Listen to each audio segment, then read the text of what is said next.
180 రోజు దేవుని యొక్క వాక్యాన్ని చదువుకుందాం. యెషయా గ్రంథము 1వ అధ్యాయము. ఉజ్జియా, యోతాము, ఆహాజు, హిజ్కియాయను యూదారాజుల దినములలో యూదాను గూర్చియు యెరూషలేమును గూర్చియు ఆమోజు కుమారుడగు యెషయాకు కలిగిన దర్శనము. యెహోవా మాటలాడుచున్నాడు. ఆకాశమా, ఆలకించుము, భూమి చెవియొగ్గుము. నేను పిల్లలను పెంచి గొప్పవారినిగా చేసి తిని వారు నా మీద తిరుగుబడి ఉన్నారు. ఎద్దు తన కామందు నెరుగును, గాడిద సొంతవాని దొడ్డి తెలుసుకొనును. ఇశ్రాయేలుకు తెలివిలేదు, నా జనులు యోచింపరు. పాపిష్టి జనమా, దోషభరితమైన ప్రజలారా, దుష్ట సంతానమా, చెరుపుచేయు పిల్లలారా, మీకు శ్రమ. వారు యెహోవాను విసర్జించి ఉన్నారు, ఇశ్రాయేలు యొక్క పరిశుద్ధ దేవుని దూషింతురు. ఆయనను విడిచి తొలగిపోయి ఉన్నారు. నిత్యము తిరుగుబాటు చేయుచు మీరేలా ఇంకనూ కొట్టబడుదురు? ప్రతివాడు నడినెత్తిన వ్యాధి కలిగి ఉన్నాడు. ప్రతివాని గుండె బలహీనమయ్యెను. అరకాలు మొదలుకొని తల వరకు స్వస్థత కొంచెమైననూ లేదు. ఎక్కడ చూచినను గాయములు, దెబ్బలు, పచ్చి పుండ్లు. అవి పిండబడలేదు, కట్టబడలేదు, తైలముతో మెత్తన చేయబడలేదు. మీ దేశము పాడైపోయెను, మీ పట్టణములు అగ్నిచేత కాలిపోయెను. మీ ఎదుటనే అన్యులు మీ భూమిని తినివేయుచున్నారు. అన్యులకు తటస్థించు నాశనము వలె అది పాడైపోయెను. ద్రాక్షతోటలోని గుడిసెవలెను, దోసపాదులలోని పాకవలెను, ముట్టడి వేయబడిన పట్టణము వలెను సియోను కుమార్తె విడవబడి ఉన్నది. సైన్యములకు అధిపతియగు యెహోవా బహుకొద్దిపాటి శేషము మనకు నిలుపని ఎడల మనము సొదొమ వలె నుందుము, గొమొర్రాతో సమానముగా ఉందుము. సొదొమ న్యాయాధిపతులారా, యెహోవా మాట ఆలకించుడి. గొమొర్రా జనులారా, మన దేవుని ఉపదేశమునకు చెవియొగ్గుడి. యెహోవా సెలవిచ్చిన మాట ఇదే. విస్తారమైన మీ బలులు నాకేలా? దహన బలులగు పొట్టేళ్లును, బాగుగా మేపిన దూడల క్రొవ్వును నాకు వెక్కసమాయెను. కోడెల రక్తమందైనను, గొర్రెపిల్లల రక్తమందైనను, మేకపోతుల రక్తమందైనను నాకిష్టము లేదు. నా సన్నిధిని కనబడవలనని మీరు వచ్చుచున్నారే. నా ఆవరణములను త్రొక్కుటకు మిమ్మును రమ్మన్నవాడెవడు? మీ నైవేద్యము వ్యర్థము, అది నాకు అసహ్యము పుట్టించు ధూపార్పణము. దానినికను తేకుడి. అమావాస్యయు విశ్రాంతి దినమును సమాజకూట ప్రకటనమును జరుగుచున్నవి. పాపుల గుంపు కూడిన ఉత్సవ సమాజమును నేనోర్చజాలను. మీ అమావాస్య ఉత్సవములను నియామక కాలములను నాకు హేయములు. అవి నాకు బాధకరములు. వాటిని సహింపలేక విసికియున్నాను. మీరు మీ చేతులు చాపునప్పుడు మిమ్మును చూడక నా కన్నులు కప్పుకొందును. మీరు బహుగా ప్రార్థన చేసినను నేను వినను. మీ చేతులు రక్తముతో నిండియున్నవి. మిమ్మును కడుగుకొనుడి, శుద్ధి చేసుకొనుడి. మీ దుష్క్రియలు నాకు కనబడకుండా వాటిని తొలగింపుడి. కీడు చేయుట మానుడి, మేలు చేయ నేర్చుకొనుడి. న్యాయము జాగ్రత్తగా విచారించుడి. హింసించబడు వానిని విడిపించుడి. తండ్రి లేని వానికి న్యాయము తీర్చుడి. విధవరాలి పక్షముగా వాదించుడి. యెహోవా ఈ మాట సెలవిచ్చుచున్నాడు. రండి, మన వివాదము తీర్చుకొందుము. మీ పాపములు రక్తము వలె ఎర్రనివైనను అవి హిమము వలె తెల్లబడును. కెంపు వలె ఎర్రనివైనను అవి గొర్రెబొచ్చు వలె తెల్లనివగును. మీరు సమ్మతించి నా మాట వినిన ఎడల మీరు భూమి యొక్క మంచి పదార్థములను అనుభవింతురు. సమ్మతింపక తిరుగబడిన ఎడల నిశ్చయముగా మీరు ఖడ్గము పాలగుదురు. యెహోవా ఈలాగుననే సెలవిచ్చియున్నాడు. అయ్యో, నమ్మకమైన నగరము వేశ్య ఆయనే. అది న్యాయముతో నిండియుండెను, నీతి దానిలో నివసించెను. ఇప్పుడైతే నరహంతకులు దానిలో కాపురమున్నారు. నీ వెండి మష్టాయను, నీ ద్రాక్షరసము నీళ్లతో కలిసి చెడిపోయెను. నీ అధికారులు ద్రోహులు, దొంగల సహవాసులు. వారందరూ లంచము కోరుదురు, బహుమానముల కొరకు కనిపెట్టుదురు. తండ్రి లేని వారి పక్షమున న్యాయము తీర్చరు, విధవరాండ్ర వ్యాజ్యము విచారించరు. కావున ప్రభువును, ఇశ్రాయేలు యొక్క బలిష్ఠుడును, సైన్యములకు అధిపతియునగు యెహోవా ఈలాగున అనుకొనుచున్నాడు: ఆహా, నా శత్రువులను గూర్చి నేనికను ఆయాసపడను. నా విరోధుల మీద నేను పగ తీర్చుకొందును. నా హస్తము నీ మీద పెట్టి క్షారము వేసి నీ మష్టును నిర్మలము చేసి నీలో కలిపిన తగరమంతయు తీసివేసెదను. మొదట నుండినట్లు నీకు న్యాయాధిపతులను మరలా ఇచ్చెదను.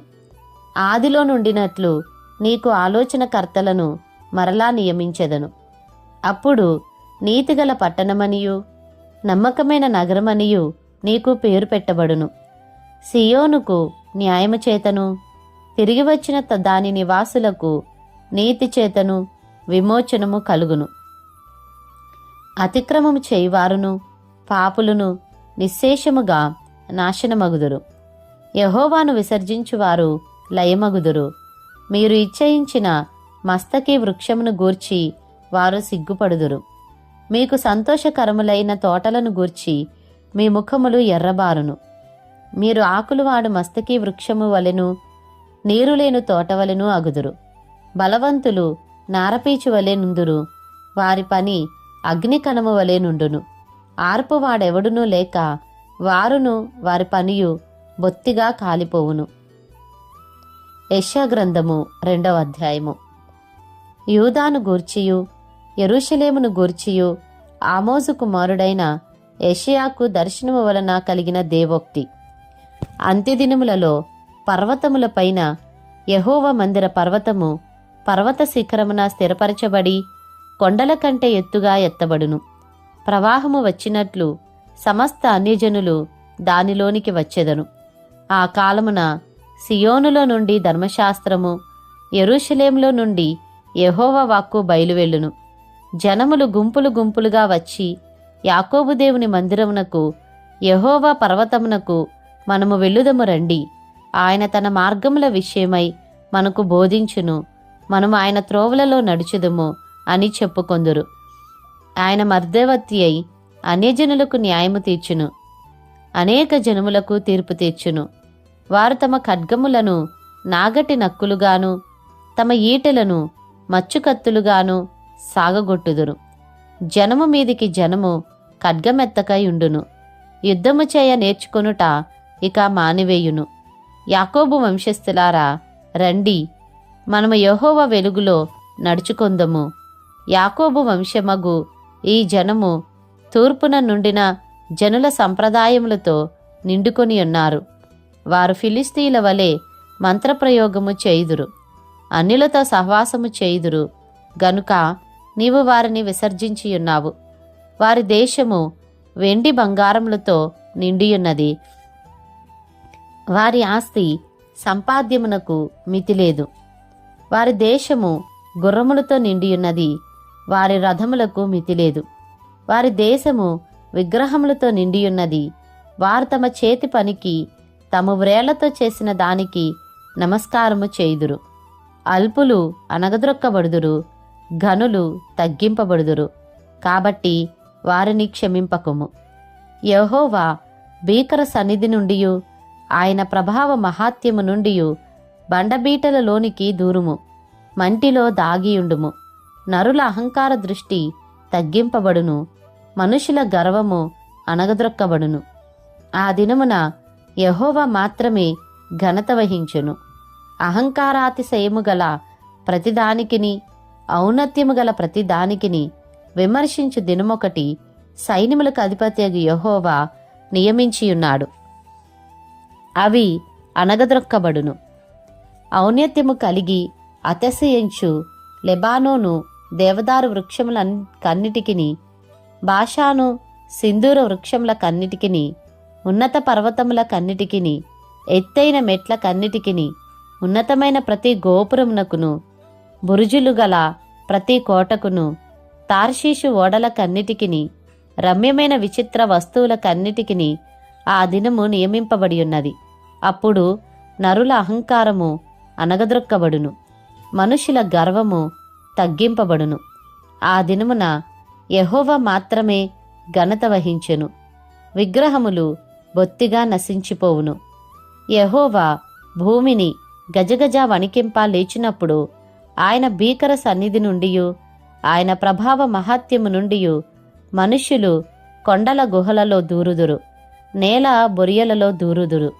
ఆ దినమున యెహోవా భూమిని గజగజ వణికింప లేచినప్పుడు ఆయన భీకర సన్నిధి నుండియు ఆయన ప్రభావ మహాత్యము నుండియు కొండల గుహలలోను బండబీటలలోను దూరవలనన్న ఆశతో నరులు తాము పూజించుటకై చేయించుకొనిన వెండి విగ్రహములను సువర్ణ విగ్రహములను ఎలుకలకును గబ్బిలములకును పారవేయుదురు. తన నాసికా రంధ్రములలో ప్రాణము కలిగిన నరుని లక్ష్యపెట్టకుము. వానిని ఏ విషయంలో ఎన్నిక చేయవచ్చును? యెషయా గ్రంథము 3వ అధ్యాయము. ఆలకించుడి, ప్రభువును సైన్యములకు అధిపతియునగు యెహోవా పోషణమును పోషణాధారమును అన్నోదకముల ఆధారమంతయు పోషణమంతయు శూరులను యోధులను న్యాయాధిపతులను ప్రవక్తలను సోదెకాండ్రను పెద్దలను పంచదశాధిపతులను ఘనత వహించిన వారిని మంత్రులను శిల్పశాస్త్రములను ఎరిగిన వారిని మాంత్రికులను యెరూషలేములో నుండియు యూదాదేశంలో నుండియు తీసివేయును. బాలకులను వారికి అధిపతులునుగా నియమించెదను. వారు బాలచేష్టలు చేసి జనులను ఏలెదరు. ప్రజలలో ఒకడిట్లును మరి ఒకడట్లును ప్రతివాడు తన పొరుగువానిని ఒత్తుడు చేయును. పెద్దవానిపైని బాలుడును ఘనునిపైని నీచుడును గర్వించి తిరస్కారముగా నడుచును. ఒకడు తన తండ్రి ఇంట తన సహోదరుని పట్టుకొని, నీకు వస్త్రము కలదు, నీవు మా మీద అధిపతివై ఉందువు, ఈ పాడు స్థలము నీ వశమునుండనిమ్మనును. అతడు ఆ దినమున కేకవేసి, నేను సంరక్షణకర్తనుగా ఉండనొల్లను, నా ఇంట ఆహారమేమియూ లేదు, వస్త్రమేమియూ లేదు, నన్ను జనాధిపతిగా నియమింపరాదనును. యెరూషలేము పాడైపోయెను, యూదా నాశనమాయెను. యెహోవా మహిమగల దృష్టికి తిరుగుబాటు చేయునంతగా వారి మాటలును క్రియలును ఆయనకు ప్రతికూలముగా ఉన్నవి. వారి ముఖలక్షణమే వారి మీద సాక్ష్యమిచ్చును. తమ పాపమును మరుగు చేయక సొదొమ వారి వలె దాని బయలుపరచుదురు. తమకు తామే వారు కీడు చేసుకొని ఉన్నారు, వారికి శ్రమ. మీకు మేలు కలుగునని నీతిమంతులతో చెప్పుము, వారు తమ క్రియల ఫలము అనుభవింతురు. దుష్టులకు శ్రమ, వారి క్రియల ఫలము వారికి కలుగును. నా ప్రజల విషయమై నేనేమందును? బాలురు వారిని బాధపెట్టుచున్నారు, స్త్రీలు వారిని ఏలుచున్నారు. నా ప్రజలారా, మీ నాయకులు త్రోవను తప్పించువారు, వారు నీ త్రోవల జాడను చెరిపివేయుదురు. యెహోవా వాదించుటకు నిలబడి ఉన్నాడు, జనములను విమర్శించుటకు లేచియున్నాడు. యెహోవా తన జనుల పెద్దలను వారి అధిపతులను విమర్శింప వచ్చుచున్నాడు. మీరే ద్రాక్ష తోటను తినివేసితిరి, మీరు దోచుకొనిన దరిద్రుల సొమ్ము మీ ఇండ్లలోనే ఉన్నది. నా ప్రజలను నలగొట్టి మీరేమి చేయుదురు? బీదల ముఖములను నూరి మీరేమి చేయుదురు అని ప్రభువును సైన్యములకు అధిపతియునగు యెహోవా సెలవిచ్చుచున్నాడు. మరియు యెహోవా సెలవిచ్చినదేదనగా, సియోను కుమార్తెలు గర్విష్ఠురాండ్రై మెడచాచి నడుచుచు ఓరచూపులు చూచుచు కులుకుతో నడుచుచు తమ కాళ్ళ గజ్జెలను మ్రోగించుచున్నారు. కాబట్టి ప్రభువు సియోను కుమార్తెల నడినెత్తి బోడి చేయును. యెహోవా వారి మానమును బయలుపరచును. ఆ దినమున యెహోవా గల్లుగల్లుమను వారి పాదభూషణములను, సూర్యబింబ భూషణములను, చంద్రవంకలను భూషణములను, కర్ణభూషణములను, కడియములను, నాణ్యమైన ముసుకులను, కుల్లాయిలను, కాళ్ల గొలుసులను, ఒడ్డానములను, పరిమళ ద్రవ్యపు భరిణలను, రక్షారేకులను, ఉంగరములను, ముక్కు కమ్ములను, ఉత్సవ వస్త్రములను, ఉత్తరీయములను, పైటలను, సంచులను, చేతి అద్దములను, సన్నపు నారతో చేసిన ముసుకులను, పాగాలను, శాలువులను తీసివేయును. అప్పుడు పరిమళ ద్రవ్యమునకు ప్రతిగా మురుగుడును, నడికట్టుకు ప్రతిగా త్రాడును, అల్లిన జడకు ప్రతిగా బోడితలయు, ప్రశస్తమైన పైవస్త్రమునకు ప్రతిగా గోనెపట్టయు, అందమునకు ప్రతిగా వాతయును ఉండును. ఖడ్గము చేత మనుష్యులు కూలుదురు, యుద్ధమున నీ బలాఢ్యులు పడుదురు. పట్టణపు గుమ్మములు బాధపడి దుఃఖించును, ఆమె ఏమీ లేనిదై నేల కూర్చుండును. యెషయా గ్రంథం 4వ అధ్యాయము. ఆ దినమున 7 స్త్రీలు ఒక పురుషుని పట్టుకొని, మేము మా అన్నమే తిందుము, మా వస్త్రములే కట్టుకొందుము, నీ పేరు మాత్రం మాకు పెట్టి మా నింద తీసివేయమని చెప్పుదురు. ఆ దినమున యెహోవా చిగురు, మహిమయు, భూషణమును నగును. ఇశ్రాయేల్లో తప్పించుకొనిన వారికి భూమి పంట అతిశయాస్పదముగాను శుభలక్షణముగాను ఉండును. సియోనులో శేషించిన వారికి, యెరూషలేములో నిలవబడిన వానికి, అనగా జీవము పొందుటకై యెరూషలేములో దాఖలైన ప్రతి వానికిని పరిశుద్ధుడని పేరు పెట్టుదురు. తీర్పు తీర్చు ఆత్మ వలనను దహించు ఆత్మ వలనను ప్రభువు సియోను కుమార్తెలకున్న కల్మషమును కడిగివేయునప్పుడు, యెరూషలేమునకు తగిలిన రక్తమును దాని మధ్య నుండి తీసివేసి దాని శుద్ధి చేయునప్పుడు, సియోను కొండలోని ప్రతి నివాస స్థలము మీదను దాని ఉత్సవ సంఘముల మీదను పగలు మేఘధూమములను రాత్రి అగ్నిజ్వాల ప్రకాశమును యెహోవా కలుగజేయును. మహిమ అంతటి మీద వితానముండును. పగలు ఎండకు నీడగాను, గాలివానకు ఆశ్రయముగాను, చాటుగాను పర్ణశాల ఒకటి ఉండును.